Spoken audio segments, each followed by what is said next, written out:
Hey, we're going to be talking about that at the beginning of the program today, but I certainly do want to give you a number to call. We're here for you Monday through Friday at this same time, discussing issues of importance to your life and your faith. And today, for sure, we're talking about something that is very important to your faith and to your life. We invite you to give us a call here. We've got Matt Gabinski out on the phones as usual, 833-288-EWTN. That's 833-288-3986. That is the toll-free number for you to use today if you're in North America. Outside of North America, we welcome your calls as well. Country code 1-205-271-2985. That is the number to use. Again, it's country code 1-205-271-2985. Also want to let you know that we're available for you as well at EWTN Radio's YouTube channel and Facebook page. You can use the chat feature there, put your question or comment in there. Your word of encouragement, your insight or your inspiration, and our producer, who is our social media manager, Jeff Burson, will dash on out there, retrieve it, and get it up on the board. We want to hear from you. We want to hear what your reactions are about this great moment in the history of our nation, this great moment for the pro-life cause, this great moment when we have an opportunity to experience once again the joy that comes from having this cloud that's been hanging over us for so very long removed from us. I want to introduce you today to Jessica Colon. She is a political strategist out there in Houston, Texas, has been representing pro-life candidates for a long period of time. I'm pleased to say that she's my daughter. So good morning to you, Jess. Well, good morning, Mom. What an exciting moment that this is, isn't it? It really is breathtaking, and I have to, a moment of personal privilege to just share this day with you as a mother and daughter is just incredibly special. That something like this can happen in both of our lifetimes, and that we could be together at this moment is incredibly special. It really is. And, as I cast a backward glance over the years of my life, obviously I was a young woman at the time that Roe v. Wade became the law of the land. It was a very tragic day on so many levels, as so many of us recollect and can remember.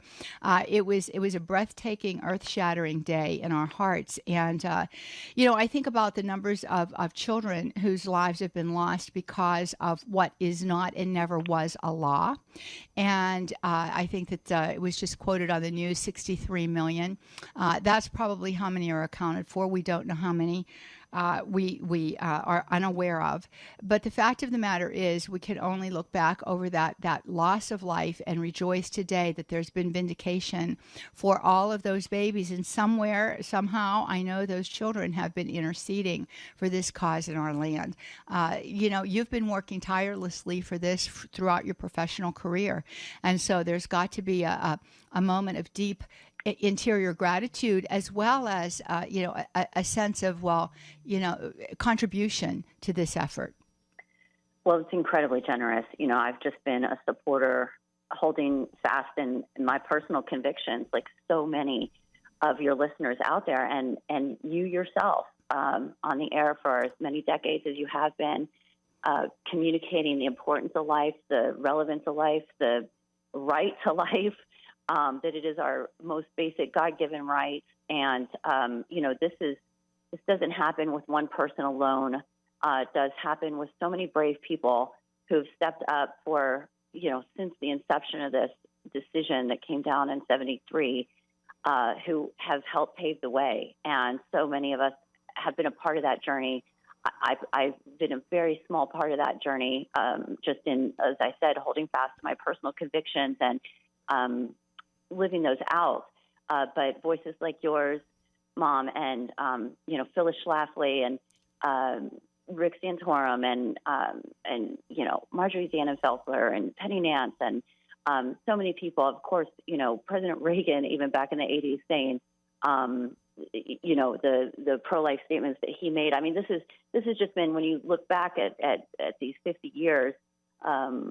It's just been a remarkable journey over a course of time of not giving up on the hope that we could see this day in America, and that people, let it not be lost that this decision is going back to the state so that elected representatives can can voice the will of the citizens in their state, as you said, and not have a decision made by unelected judges affect the lives of all Americans. So this decision now says that the states can once again weigh in on if they want abortion to be legal in their state or not. And there are many states across the country, I think it's about 13, that currently have quote-unquote trigger bans in place that should a decision like this come down from the Supreme Court to overturn Roe v. Wade, that abortion would be legal in those states within a certain period of time. So, this is a decision that goes back to the states now. It's back in the hands of American people to decide how they want their state to rule on abortion. We're talking with Jessica Colon. She is a political strategist in Houston, Texas, and she has, for the entirety of her career, represented pro-life candidates. We're discussing the impact of what we have so joyously received today through the news that Roe v. Wade has been overturned. And Jess, you point out something that I think is important to underline and underscore here, and I want to do that, and that is that you're giving us a brief history of all of the people who have worked laboriously and untiringly and with perseverance and true fortitude for this day to come. And you take us back to the Reagan years even, and prior to that.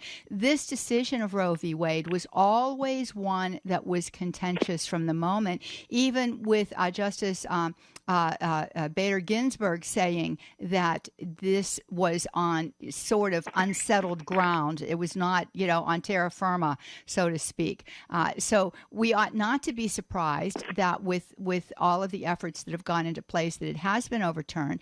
But speak to the fact that again, it is no longer considered a constitutional right. It never was a constitutional right. It was a ginned up law to begin with.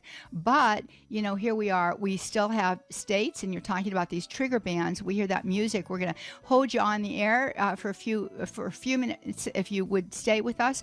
And friends, we want to hear what you have to say today. We want you to weigh in. 833-288-EWTN.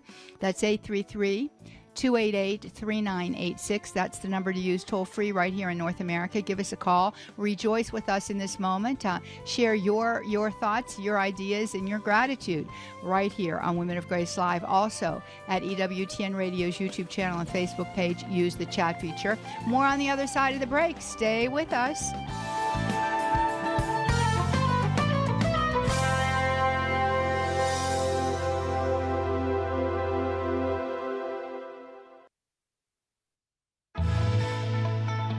The world over. The Bear Wozniak Adventure. Women Made New. Open Line Friday. No one does Catholic radio like EWTN. The most original and exclusive Catholic content is on EWTN Radio. This week on EWTN News In Depth, the Supreme Court protects religious schools from discrimination. We break down the High Court's decision and what it means for school choice with Cardinal Timothy Dolan. And we bring you to Rome for the 10th Annual World Meeting of Families. Join us for EWTN News In Depth this evening at 8 p.m. Eastern, exclusively on EWTN Radio and television. Women of Grace is on YouTube. Search YouTube to find the EWTN YouTube channel so you'll never miss an episode of our show or any of your favorite EWTN radio shows. 60 Seconds with Archbishop Fulton J. Sheen. This universe of ours is a free universe. It is a universe of character making, of soul making. Almighty God has placed into our hands, think of it, the power to make ourselves saints or devils. It is up to us. There are some laws that we cannot disobey. For example, the law of gravitation and certain biological laws like circulation of blood. But in a moral universe, we are free either to obey the laws of God or to disobey them, just as we are perfectly free, for example, to obey the laws of health or to disobey them. The people you know and trust are on EWTN. Phone lines are open. 1-833-288-EWTN. 1-833-288-3986. Welcome back, everybody. You just heard those numbers, and we're looking forward to hearing from you on this very momentous day. It is, of course, the Feast of the Sacred Heart, and on this glorious day, this feast day, we have been awarded a great gift from heaven. Roe v. Wade has been overturned by the Supreme Court. May God be praised for that. I think that it speaks a lot to us on a lot of levels. I am joined here today by Jessica Colon, a political strategist in Houston, Texas, who has represented pro-life candidates throughout her career. She is my daughter. We've been rejoicing together this morning, and she's on the air with us, giving us a perspective that comes from that particular sector of our population that politics occupies. And we're encouraging you to give us a call here today to share your thoughts and your ideas about what's taken place, to rejoice with us. 833-288-EWTN. That's 833-288-3986. That's the way that you can join us right here on Women of Grace Live, where we love to have that holy conversation with you, talking about issues of importance to your life and faith. We're also available for you out there at EWTN Radio's YouTube channel and Facebook page. Simply use the chat feature available, and we will get that information, put it up on the board. I'll be able to address it. We have Jeff Burson out there in social media land. We have Matt Gabensky on the phones, and if you're a first-timer, submitter, and or caller, let us know, and we will ring our welcome bell for you. So, Jessica, we went to the break there, and you were talking about the trigger bans that are in place in some of the states, and you're there in the great state of Texas. Tell us a little bit about what you think the temperature is going to be following this announcement there in the Republic. Well, there's the Attorney General of Texas has already said that he is closing his office today in honor of the 70 million lives that have been lost to abortion, over the course of the last 49, 50 years since Roe v. Wade was decided in the 70s. But I think it's very important that we recognize the opposition to life has promised a summer of rage. They've been expecting an overturned decision to come from the Supreme Court. Arguably, it came even earlier than some were forecasting here. Some were expecting it next week. Those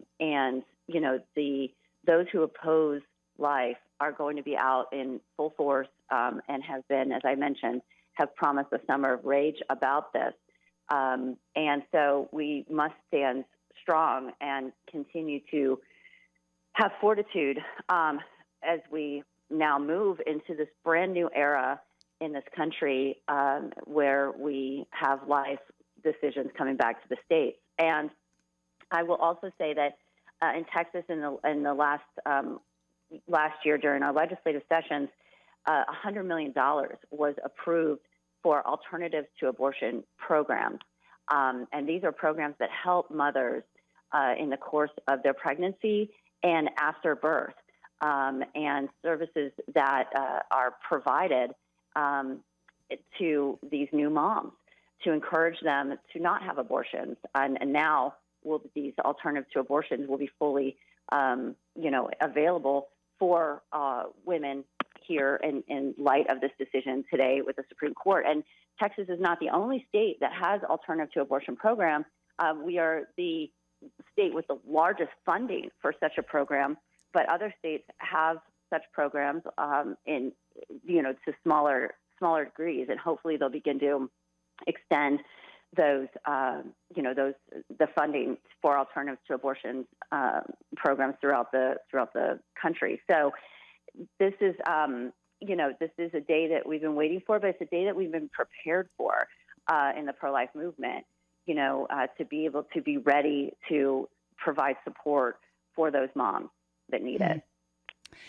Yeah, and this is the beauty, I think, of what has happened here today, that we have the opportunity now to help these women in need and to help the children whose mothers find themselves in a difficult situation, but to preserve and protect their life. Whereas before, the immediate response was have an abortion. I'm thinking about the fact that, I shared prior to the break there that I was a young woman.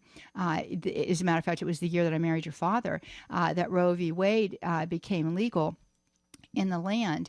And so when you think about the numbers of individuals that have been raised with abortion being what's been considered a right, when in fact there is no right to it constitutionally, and have seen it as a law, which in fact it never was a law. It was a usurpation of power for political reasons by the Supreme Court, not the legislative branch, which belongs squarely with our Congress people and our senators, who represent the people. This is probably very confusing to them. They've been raised with this. It's been something that they've experienced probably, if not personally, they've experienced it in their family. They've experienced it in their friendships.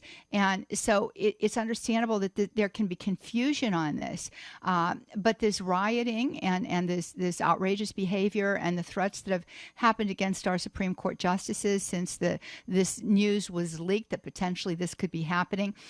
All of that is so, I think outside of an appropriate response, that it catches us by surprise, and it ought not to because of what we witnessed last summer. But the fact of the matter is that nonetheless, we want to pray for the safety and the protection for all people who have worked so hard for this, inclusive of our Supreme Court justices. Yeah, and clearly we're all watching news and seeing all the pictures coming across. I'm starting to read headlines and different responses that are coming out. And in light of those, there's an incredible group, Students for Life, that has been out there for a long time, saying they're going to be the post-Roe generation. You think about millennials and Gen Z, to some extent Gen Y even, that grew up with their sonograms and their baby albums. Many states, including Texas, has passed the sonogram bill, and making it such that a woman needs to have access to a sonogram prior to making a decision to have an abortion. And the fact that technology has increased so much, obviously advanced so much over the course of 5 decades, that also began to prove out how much life that begins at conception. Like all of it. Of course, right. All these words that have been tossed around the movement for so long. But bottom line is, we have the most pro-life generation in America that we've ever had, because of the advancements that have been made, because of the continued efforts of the movement to impart life on, into the conversation, fighting for it, et cetera, fighting for this day. So, you'll see lots of headlines about protesters out in front of the Supreme Court right now, but there are many, many, many young people out there right now celebrating this decision as the post-Roe generation, which is just, again, a remarkable thing to even be discussing. Yeah, absolutely. Again, we're talking with Jessica Colon, a political strategist there in Houston, Texas, and she has represented pro-life candidates throughout her career.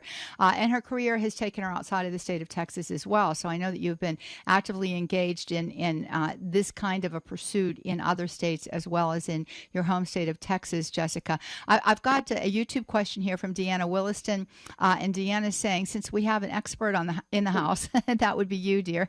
What about the president's threat to put abortion mills on federal land?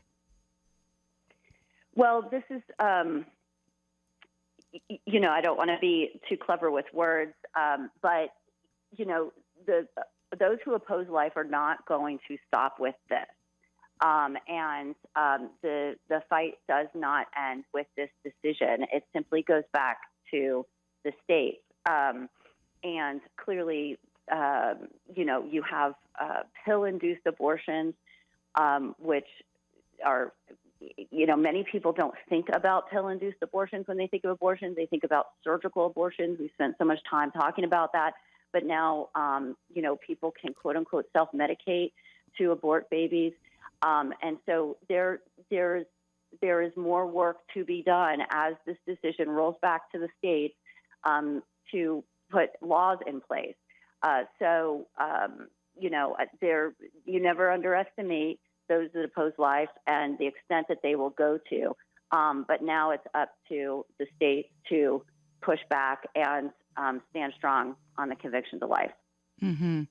And this chemical abortion, as they're calling them, with the I guess basically it's the morning after pill. Again, I think that one of the things that's been so sad is that so many women have not been truly informed about what's going to take place, whether it's a surgical abortion or whether it is this chemical abortion. And I know that you had worked on some legislation there in the state of Texas and outside of the state of Texas with regard to that morning after pill and these chemical abortions. And some of the circumstances, situations, and real life experiences of women who have used them are absolutely horrific. This is not a safe thing to do. In many cases, these women are all by themselves when this process is taking place. They regret it. I know that there have been, and I know that if you can get that reversed very quickly, if you go very quickly, you can get that reversed so that you don't lose the child. But as you say, these efforts are going to only increase. So I hope that answers your question, Deanna. Jessica, let's go to Mary Ann. She is in Lincoln, Nebraska this morning, and we want to welcome her to the program. Mary Ann, how are you today? I am terrific, thank you. Good. Like you, Johnnette. I was 16 when this law was passed, and I remember when they said it would be rare and just in emergency situations, and we have fallen far from that. But I am so grateful to be living in a pro-life state of Nebraska. We have a pro-life governor who's wanting to call a special session to address this issue. We are very supportive in this state of pro-life, and we have a wonderful women's care center right across from our Planned Parenthood who has saved over 400 babies since she started that organization in December of 2020. And we are committed. The organizations, I'm a Catholic, we have organizations that are actively supporting this type of work. Birthright, we have Birthright here in Lincoln. We have the Gianna's Women's Center run by Catholic Social Services. So we are on our road. We know it's going to be a tough road. We know we have pushback. We know even at the federal level, we have Catholic leaders that just don't live their faith in this matter. And so we continually pray about it. We're here to support our young mothers and their families. And I think the fight's just beginning. But I am so grateful and joyful today, and I just wanted to share that with you. So. Oh, I'm so glad, Marianne. And I can hear tears in your eyes. And, it's a funny thing. This elicits tears. There's no question about it. I had tears in my eyes. And earlier this morning, I was talking with Jessica, and she had tears in her eyes. And, I'm getting ready to do television today. And so there was somebody here working with me, and she had tears in her eyes. It's a momentous day, and these are tears of gratitude.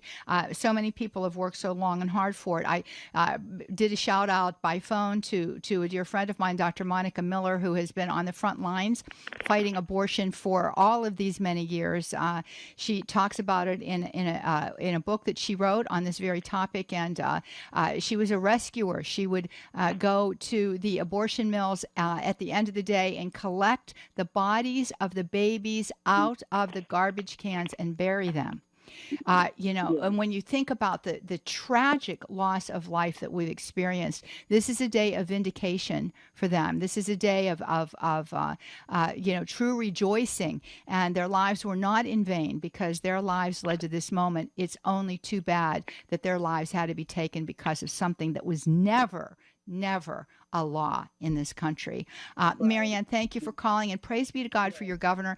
You say he's calling an emergency session today. And Jessica, let me take that back to you. I mean, I would anticipate that in many of the states today, even though there has been preparation for this, there is still a scramble perhaps to see now how do we react. Jessica. Yeah. So tell us, do you anticipate that there is a scramble going on in many states to see how they're going to react to this, even though some of them have had a plan in place? I believe that states have been prepared for this decision and had several paths. I know there's been lots of work to assess, where states stand, where their state laws stand. So I would hope they're not in a scramble. This is. There's either one of two ways this could have gone. And so I suspect that many states are going to, put in place the plan that they had should the Supreme Court overturn this. So, they were either going to overturn it or take it to 15 weeks or, possibly take it back. You just didn't know where they were going to land, but clearly overturning it completely was a possibility. I have to suspect that most states were prepared to put their plan into place should this be the decision. 833-288-EWTN. That's 833-288-3986 is the way that you can join us live today on this Feast of the Sacred Heart and a day of great celebration here in the United States of America as Roe v. Wade has been overturned. We want to let you know, too, that EWTN Radio will be broadcasting a holy hour in Thanksgiving for Life today at 3 p.m. Eastern, so you're going to want to tune into that. EWTN Radio will broadcast a holy hour in Thanksgiving for Life today at 3 p.m. Eastern Time. So set your phone to ring for you or to notify you when it's 3 p.m. so that you can join us here on EWTN. It's going to be very, very beautiful. And so let's go to Veronica. We take your calls on any topic, but today we are trying to zone in on this beautiful, momentous occasion that we have. Veronica is in Texas. Good morning to you, Veronica. Where are you in Texas? Well, I live in East Texas. Okay, good. So tell us what's on your mind today. Well, I guess I can narrow it down to Father at Mass this morning was talking about we don't use the word sin anymore, unfortunately. We did when we grew up, like with the Baltimore Catechism, as I did.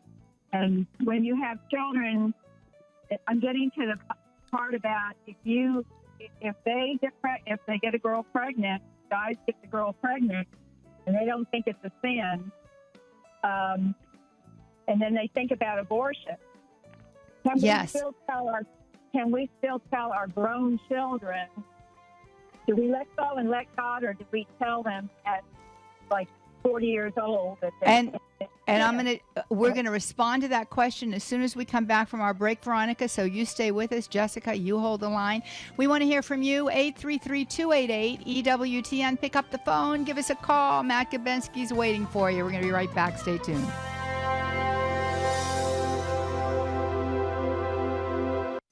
Can't make it to Holy Mass? EWTN offers the daily readings to enable you to accompany the Mass of the day as it's broadcast. Listen, watch, or read from the comfort of your home. Visit EWTN.com/resources. It's really awe-inspiring to know that Take Two with Jerry and Debbie has the impact that it does. We know from what our listeners share on the air, but also from corresponding with them outside of the show via email and social media. There's no better feeling than knowing you've helped someone, maybe many people at a time, work through various situations and to more clearly see God's purpose and plan for their lives. Take Two with Jerry and Debbie, today, noon Eastern, on EWTN Radio. The church does not exist to condemn people, but to bring about an encounter with the visceral love of God's mercy. Father Wade Menezes of the Fathers of Mercy can help you respond to God's call with Catholic Essentials, a guide to understanding key church teachings. This book is full of faithful and concise discussions to help you learn about basics of the faith and help you live and defend them in your everyday life. quickly find answers you need to questions on faith, reason, sacred liturgy, God's mercy, and much more. Father Wade gets to the heart of many church teachings that conflict with today's culture, offering clear answers, explanations, and solutions. Catholic Essentials, a guide to understanding key church teachings by Father Wade Menezes, the latest release from EWTN Publishing, now available at EWTNRC.com or call 1-800-854-6316. Hi, this is Dr. David Anders. There are a lot of misconceptions about the Catholic faith. We clear them up on Call to Communion, coming up this afternoon, 2 p.m. Eastern on EWTN Radio. Now, back to Women of Grace with Johnnette Williams. The Women of Grace phone lines are open. 1-833-288-EWTN. 1-833-288-3986. Welcome back, everybody. You just heard those numbers. Let me repeat them for you again. We are here for you on this beautiful feast of the Sacred Heart. A great day in and of itself for that reason, but made all the sweeter in a certain way because today we have the opportunity to announce that Roe v. Wade has been overturned. We rejoice and thank God for the gift that He's given to us. And, in the divine plan, this God who is omniscient always saw this day coming, and this is the day He chose, the Feast of the Sacred Heart. We can take that into our time of prayer and possibly contemplate that for a little bit and see what the Lord is saying to us in the midst of all of that. I think He's saying, I'm always with you, right? I am always with you. And He never abandons us. So no matter what you're facing in your own life today, know that God is with you. We are talking, of course, about this overturned decision here, and we're so happy about it. I have with us Jessica Colon. She is a political strategist in Houston, Texas. She's my daughter, and she's worked laboriously through all of her professional career for the cause of life, representing candidates who are pro-life, both in the state and outside of the state. And she's rejoicing, and we want you to rejoice too. So do give us a call at 833-288-EWTN. Matt Kabensky, our call screener, will take your call and get it up on the board. If you prefer to use social media, get out to EWTN Radio's YouTube channel and Facebook page, and you can put your comment, question in there. Jeff Burson, our producer, will grab it. He's also our social media manager. We have Veronica on the line. She too is in Houston, Texas this morning, and she's asking the question, she's got grown sons. And it's been, the fact that catechesis has been rather weak for numbers of years, just about the same length of time as we've been living under the scourge of Roe v. Wade. And you're asking if you have kids that are in their 40s, Veronica, is it possible to still talk with them and tell them that sin is sin?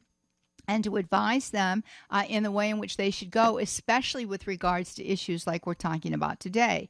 And so I'll give you a very quick response. It's a one-word answer. Yes.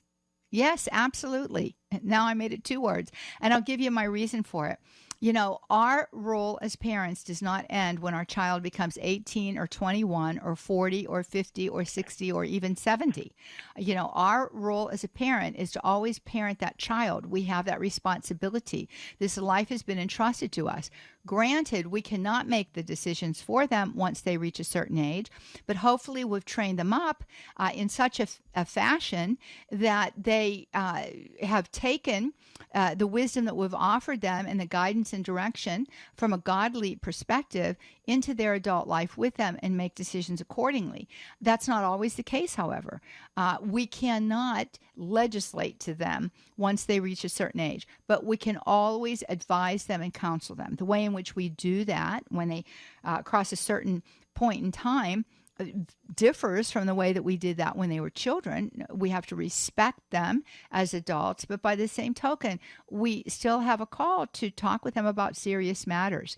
And that can be, a fine line to walk sometimes because we don't want to come off as controlling, but we do want to come off as someone who's deeply concerned about them, their welfare, and their eternal salvation. So it's never too late to offer good advice and counsel to children. And I have a daughter on the air, so what do you think about that, Jessica? Well, I agree with you. Don't you always agree? You always agree with your parents. So, yes, I agree with you. Of course I agree with you. Of course I agree with you, Yeah. We certainly do our best as parents to impart, our values on our children, and I don't think that does end. Yeah. at any age. Yeah, well, very good. I agree with you. And conversely, I want to say, Veronica, our children are called to the fourth commandment all of their lives as well. And so, there is that aspect of this reciprocity that exists in this relationship that is lifelong and really goes into eternity. Should we lose a child, we still mother that child, we still father that child. We do it differently, of course, through prayer. But I also want to just say, Veronica, there's in Proverbs, there's a verse that says, train up a child in the way he should go, and when he is old, he will not depart from it. And I always emphasize that word old, It doesn't necessarily say that the child's going to hold to everything that parents say throughout the course of a child's life, but it does say when he's old, he won't depart from it. And how many times have we seen people, even in their 60s and 70s, that have come back to the faith because of the good tutelage of parents, even though they might have been living very far outside of the faith and outside of the laws of God for many of those intervening years. So I hope that helps you today, does it? Yes, I guess what I worry about is just briefly is the adult. And I don't know what's going on. And I see people on the street all the time and talk to them. And I'm a bottom line growing up with Baltimore Catechism. And so I say something to them that's sin, and I don't know that they've had an abortion. They may go home and go off the deep end and kill themselves, Because yeah. Again, here's the thing. We can't live in the land of woulda, shoulda, coulda, and if only, and we can't live in the land of what if, right? But there is a way to phrase, a hard teaching or a hard saying that needs to be communicated. There's a way to phrase that so that it doesn't cause them to go off the deep end. People for far too long, I think, and I'm not talking here about parent-child relationship. I'm just talking in general. We've been so careful and cautious of not offending that we have ceased to remember that our cause is really the eternal salvation and destiny. So sometimes, everything that we say has to be said in love, but sometimes the hard word has to be spoken. And especially if you don't know that that's the case, you don't want to assume that that's the case. There's a way to ferret that out on a day like today. You can just share it. Gee, today was a great day of celebration for me. How did you feel about what happened? You'll get a little take on what your children are thinking by such a question. Mom, I think that if I may, that part of the life movement story, in light of now we have heard of so many women who had abortions and the effect it had on their life, and the story of redemption, the story of forgiveness, is such an important part of the life movement. Supporting the mother who chooses to have the baby, and then the woman who had an abortion is just asked for forgiveness for it. Such an important part of the life story and the life movement. I have heard just from so many women in the work I've done who had abortions and the effect it has had on them, and how they sought forgiveness and sought redemption, and went and lived a better life, a new life, in sharing their story with others and finding that they're not alone. They're not alone in feeling like this, the way that it has left the effect on them, and what they have to live with. And clearly, our good Lord Jesus Christ has been a big part of that story for so many, and that's a beautiful thing. But, we can't forget that throughout this scourge of faith, many other post-abortion kinds of offerings for healing and opportunity to come back to wholeness, ways in which women are permitted to grieve their child in those settings. And that's been one of the great sadnesses that we've experienced in secular culture, is that there's been no way to grieve this because the secular institution says you shouldn't be sorry. This is a right. It's perfectly all right.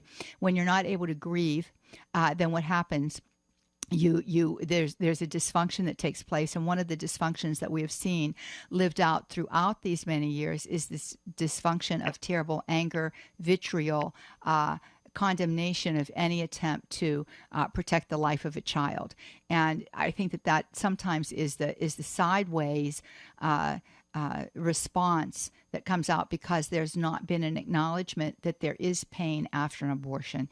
So there's been no place publicly to grieve. Praise be to God that so many good opportunities have been made available, and so many women, as you say, Jess, have been willing to share their stories. I want to get to Maria de Los Angeles. She is in Johnson City, Texas. Maria, you have something very remarkable to share with us. Yes, thank you for taking my call. I love your show, and I think I would love to meet your daughter, to tell you the truth. Yeah, God bless you. And Sacred Heart of Jesus, we trust in you.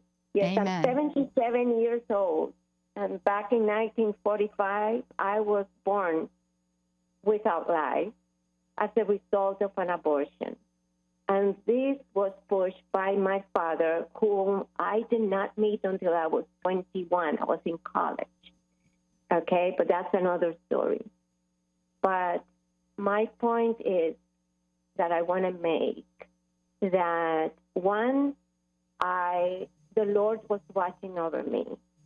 And at the moment when I was born, my mother was feeling very sick because what I suspect was a saline solution that was being tested in Puerto Rico with Puerto Rican minority women, poor. In the case of my mother, she was poor. She was a practical nurse, living with her little salary to help her poor family.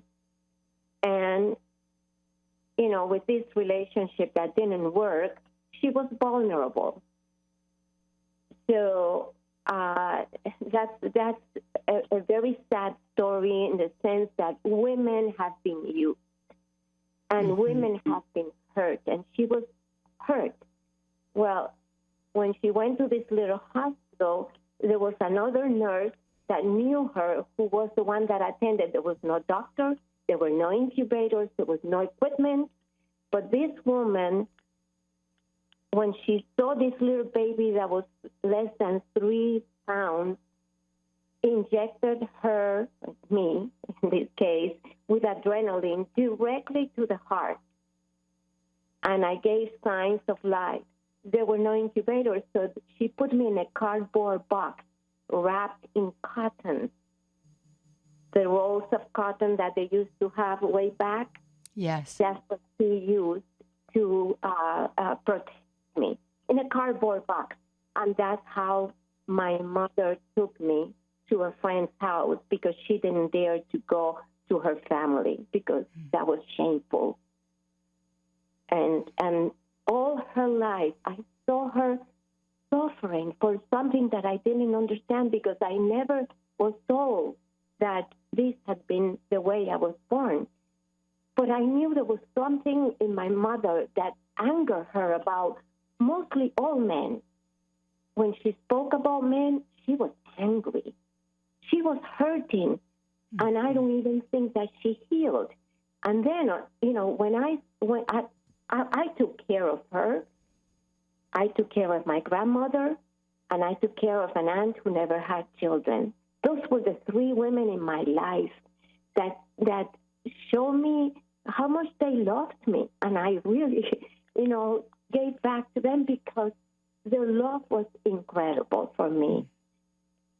But when I saw my mother at the end of her life, I knew she was being attacked by Satan, because it was unbelievable, the anguish that she was demonstrating hour after hour. She was dying, and she couldn't die in peace.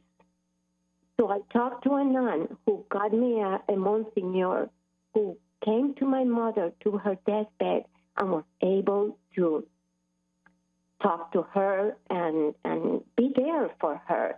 Mm-hmm. And I saw immediately that she calmed down and she was at peace. I was laying down on her side when she died. And I felt her saying, I love you. Maria. I have to say with shouting to the world, it hurts women. Yes. It hurts women. It kills babies and hurts women. It hurts whole families. And I'm talking to you while I'm looking at my beautiful 6 grandchildren. 5 boys, 1 girl. My beautiful daughter-in-law, who I love so dearly. My son, David. Happy children, happy parents. And I look at them every day, their picture. They're not here with us so close. But I look at their picture, Johnnette, and I say, if I had not lived, they would not have existed. Mm-hmm. Abortion kills generations. And we don't understand that. It's not just one baby, it's generations. Yes. These children would not have existed. Yes. Well, Maria, I'll tell you, it's what you've shared with us is so touching on so very many levels. And praise be to God for the nurse that gave you that injection. And praise be to God for the Monsignor who was there to bring peace and calm to your mom. And praise be to God that you were there to be at her side, literally laying in the bed with her when she took her final breath. It's a story that I think will resonate in our hearts for a long time. And I know that all of our listeners right now have taken you into their heart. And I'm so very grateful that you called in with this very personal, very real experience. And there's been so much that we have lost as a result of abortion in this country. But we have every reason to hope now as we step forward into, as Jessica phrased it a little earlier on, into this new day. And I'm so happy that you can step into it with us, that reality is yours as well. Maria, thank you for one of the most touching stories I've heard on the air in all of my years of career in doing Catholic radio. Just a beautiful story. Jessica, how do you respond? Well, I think, something that spoke to me, in this remarkable story you shared, Maria, thank you so much, is your family stepping in to support. And that is such a critical part of a situation where a mother is frightened, and we've heard it time and time again, and your mom had a second chance, obviously, with you, fortunately, and her family supported that and supported you as throughout your entire life.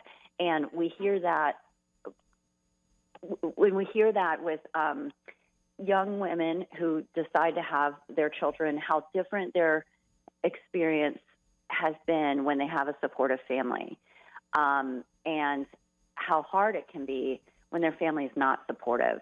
And so I think that that's going to be ever more important for families to support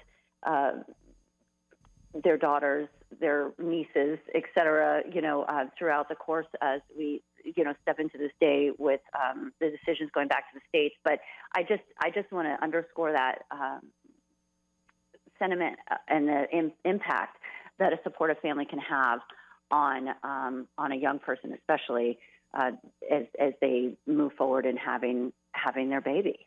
Yes.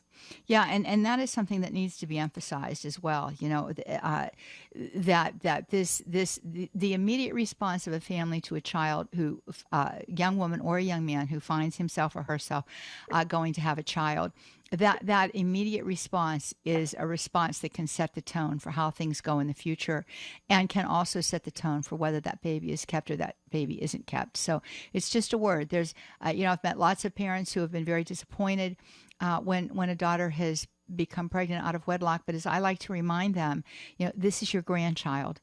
This even though this child was conceived in a way that is sinful. The only thing that God does is works good out of everything, and that includes our sin. And the only good that can come by way of a sinful action in this situation is that birth of the child. Maria, thank you so much for your testimony. I want to get to Luke. We just have a few minutes left here. He is in Polson, Montana, first-time caller today. There's our bell for you, Luke. What do you want to share? Yeah, hi. Good morning, Johnnette, and good morning to your daughter as well. Thank you. Yeah, hi. So I grew up in a very pro-life family in Kalispell, Montana. My dad was the chapter president of Flathead Valley Pro-Life, and my birthday falls very near what was the anniversary of Roe Vs Wade. And so there were many birthdays I spent as a boy praying a rosary across the street from an abortion clinic in Kalispell, Montana, an abortion clinic that actually closed eventually due to the efforts of the Holy Spirit and 40 Days for Life.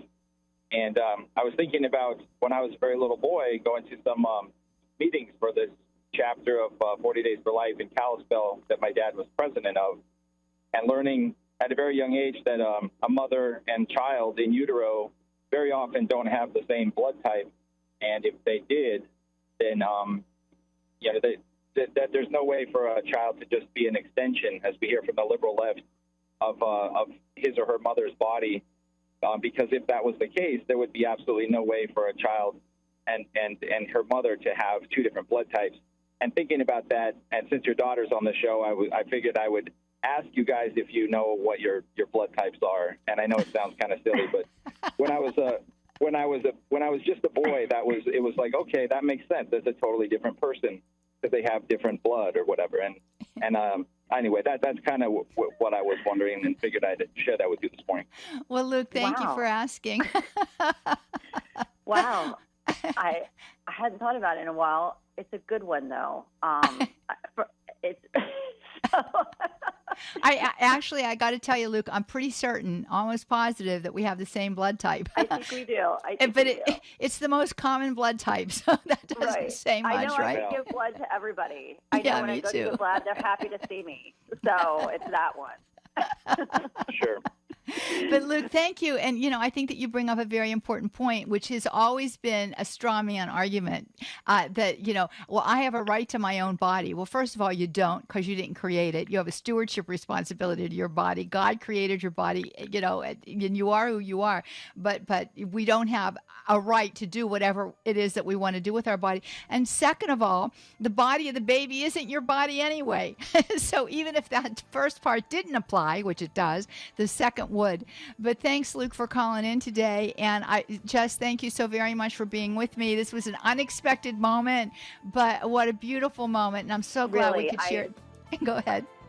Yes, I have to just say how special and how thankful and grateful I am that I got to share this day with you, Mom, live on the air. It's something that we thought could never happen, has happened in both our lifetimes, and here we are together. Thank you. I know.